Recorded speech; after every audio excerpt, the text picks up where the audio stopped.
So let's talk about today. Actually, let's talk about yesterday. Let's talk about the 4 years of yesterday with the former president, Donald Trump.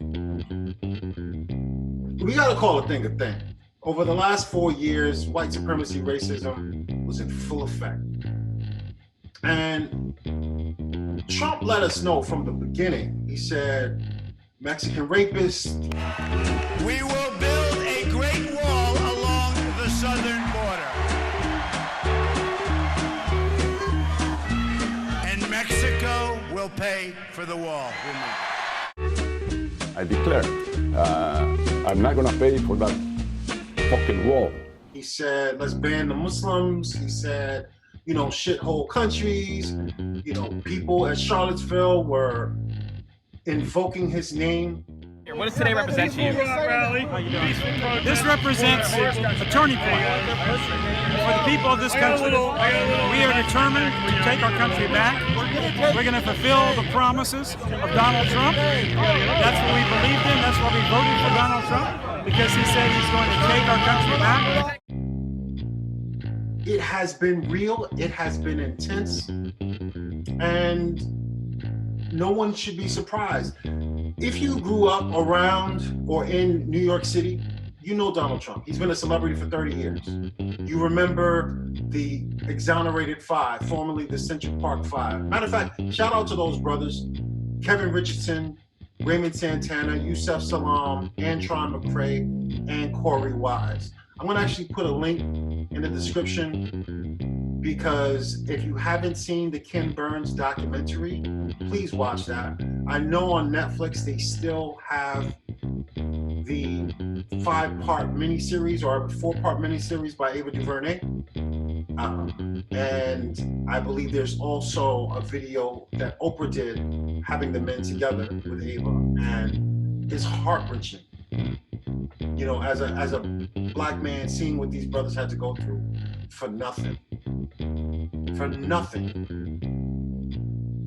Because of a lie. And the fact that the response to this nothing was, let's string them up. That was Donald Trump's position. And even though the confessions were coerced, and it later came through DNA evidence that these boys had done nothing wrong, and now these men had to deal with that pain, there was never a retraction. There was that sticking to that original position. And we heard it from all of the people who were involved in that case, and we heard it from the president, from the former president. He was saying the same thing. So no one's surprised if you are familiar with the Trump story. And other thing that shouldn't surprise you is all of the racial resentment. Barack Obama shook up America. He shook up the world in a lot of ways. But for every action they say there is a reaction. So the reaction to his presidency was this fear of genetic annihilation, this fear of social annihilation. As demographics change, you have the ascendancy of the black politician all the way to the White House. So what are some of the results? Stockpiling weapons. Talk of a civil war begins to increase. And then in 2016, what do you have? You have Donald Trump stepping onto the scene. 61,943,670 people voted for Donald Trump in 2016. In 2020, 74 million Americans voted for Donald Trump. 74 million Americans co-signed with his worldview. Now, people vote for a lot of different reasons. People vote their interests, they vote their politics, they vote their values. But the one thing we can say is that his support in the United States was real. But that's white supremacy in full effect. And that's the game. We didn't make the game. We're just trying to learn how to play it, how to stay on the board without getting checked. or getting checkmated, I should say. But you know, Trump had his turn. He did what he did. He helped a lot of his people make a lot of money, had some scams on the side. So now you got another person in office, Joe Biden. And say what you want to say about Joe Biden. Joe Biden has a debt right now with Black America. Because Black America came through for him over the last year. They came through for him. South Carolina really set it off for him in the primaries. And then he swept the South. And then when he got to those Midwestern and northern cities, he rocked the house then. So they really came through.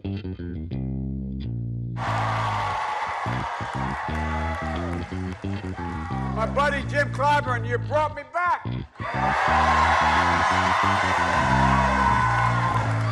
So they really came through. See, Black people know white people. And we're resilient that way. We have to be. Because we understand that the power structure in our country is still at the top of the food chain led by white people, specifically white men. If you look at the Senate right now, it's a 50-50. American Senate is 50 Republican, 50 Democratic senators. There are less than a dozen Black senators. So the makeup, for instance, of this of our government is majority male and majority white. So that's just how it is. That's the power structure. So you got to know the game. But Joe Biden does owe a debt to Black America. And I'm not cheerleading for anyone. I'm just stating the obvious. However, this is still a WSR system. So in this system, what does that mean for non-white people? And so I'm saying that as political, like at this point in time, Black people say, well, politics is going to the polls and voting. That is, you know, politics is the power relations between people, you see, but everything you do is an aspect of expression of power or powerlessness. And so Black people need to understand that it is a very critical and important part of Black politics to bring to a screeching halt the inferiorization of Black people brought on by white supremacy. Because you see, these party, you know, Republican Party, Democratic Party, I say that these are parties, you know, that are under the white supremacy dynamic. And they are fundamentally about white genetic survival. But Dr. Welsing, someone would say that you have Ron Brown, who's chairman of the Democratic Party. Well, you see, but it's like in psychiatry, I have to look for the bottom line. You have to make algebraic sums. You don't just look at one number. Do you see? You have to look at the pluses and you have to look at the minuses and you have to come up with an algebraic sum. And so the fact of, you know, one Ron Brown does not make, do you see, just like, you know, one Abraham Lincoln doesn't, you know, nullify the use of Willie Horton. Do you follow what I'm saying? In other words, those parties, and I'm not, you know, I believe that Black people should enter the so-called Democratic Party and the Republican Party to teach justice, not to ask for anything. Do you see? Because asking, give me something, when the persons that you are functioning with say, well, wait a minute, I've got to survive genetically. If I give you something, that might empower you to cause my genetic annihilation, so I can't. Do you see? So I say that Black people should enter Republican Party and the Democratic Party and enter anything else that they want in order to talk about justice and to educate. Do you see? But you don't count on that. Do you see? You don't depend on that. That you depend on. Do you see? Just like you know, just like basketball, football, or you know, war.